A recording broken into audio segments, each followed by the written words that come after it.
Welcome to Israel, the holy land.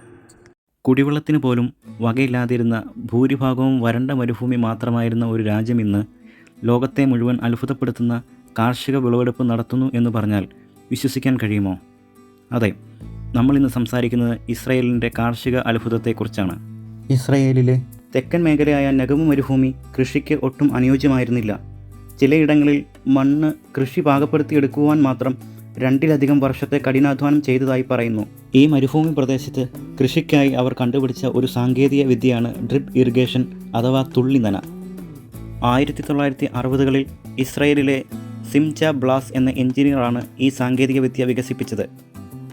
ചെടിയുടെ ചുവട്ടിലേക്ക് കൃത്യമായ അളവിൽ തുള്ളികളായി വെള്ളവും വളവും നൽകുന്ന ഈ രീതി വഴി 90% വരെ വെള്ളം ലാഭിക്കാൻ അവർക്ക് കഴിഞ്ഞു.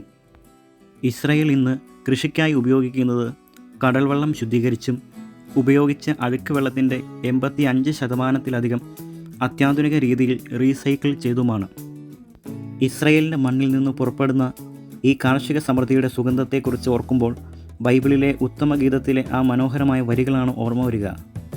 വടതിക്കാറ്റെ ഉണരുക, തെന്നിക്കാറ്റെ വരിക, എൻ്റെ തോട്ടത്തിൽ നിന്ന് സുഗന്ധം വീശേണ്ടതിന് അതിന്മേൽ ഊതുക. എൻ്റെ പ്രിയൻ തൻ്റെ തോട്ടത്തിൽ വന്ന് അതിലെ വിശിഷ്ടഫലം ഭുജിക്കട്ടെ. തെക്കൻ മേഖലയായ നെഗവ് മരുഭൂമിയും വടക്കൻ മേഖലയായ ലെബനോനിൽ നിന്ന് വരുന്ന കാറ്റുകളും തമ്മിൽ മെർജ് ചെയ്യുന്ന സ്ഥലമാണ് ഇസ്രായേൽ. അതുകൊണ്ട് തന്നെയാണ് ഇവിടെ വിളയുന്ന ഫ്രൂട്ടുകളും പച്ചക്കറികളും വലിപ്പം കൊണ്ടും ഗുണമേന്മ കൊണ്ടും രുചി കൊണ്ടും ലോകത്തിൽ തന്നെ വേറിട്ട് നിൽക്കുന്നത്. ശാസ്ത്രത്തിനപ്പുറം ഇതിനു പിന്നിൽ വലിയൊരു ദൈവിക പദ്ധതിയുണ്ട്. നൂറ്റാണ്ടുകളായി കൃഷിയില്ലാതിരുന്ന ഈ മണ്ണിൽ മഴ പോലും പെയ്യാതിരുന്ന ഒരു കാലമുണ്ടായിരുന്നു. അത് ബൈബിളിൽ കൃത്യമായി പ്രവചിച്ചിട്ടുള്ളതാണ്. എന്നാൽ ഇസ്രായേൽ ജനങ്ങൾ ലോകത്തിൻ്റെ വിവിധ കോണുകളിൽ നിന്ന് തങ്ങളുടെ സ്വന്തം നാട്ടിലേക്ക് മടങ്ങി വരാൻ തുടങ്ങിയപ്പോൾ ദൈവം ആ പ്രകൃതിയെ അവർക്ക് അനുകൂലമാക്കി തീർത്തു. അവരുടെ ആ ഗംഭീരമായ വരവിനെ വരവേൽക്കാൻ ദൈവം പർവ്വതങ്ങളോട് കൽപ്പിക്കുന്നതായി എസെക്കിയേൽ പ്രവചനത്തിൽ നമുക്ക് കാണാം. നിങ്ങളോ ഇസ്രായേൽ പർവ്വതങ്ങളെ, എൻ്റെ ജനമായ ഇസ്രായേൽ വരുവാൻ അടുത്തിരിക്കൊണ്ട് കൊമ്പുകളെ നീട്ടി അവർക്ക് വേണ്ടി ഫലം കയ്പിൻ.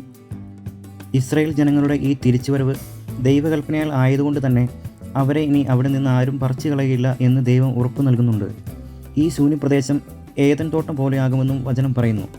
വഴി പോകുന്ന ഏവരുടെയും കാഴ്ചയ്ക്ക് ശൂന്യമായി കിടന്നിരുന്ന പ്രദേശത്ത് കൃഷി നടക്കും. ശൂന്യമായി കിടന്നിരുന്ന ദേശം ഏദൻ തോട്ടം പോലെ ആയി തീർന്നുവല്ലോ. പാഴും ശൂന്യമായി ഇടിഞ്ഞു കിടന്നിരുന്ന പട്ടണങ്ങൾ ഉറപ്പും നിവാസികളും ഉള്ളവ ആയി തീർന്നുവല്ലോ എന്ന് അവർ പറയും.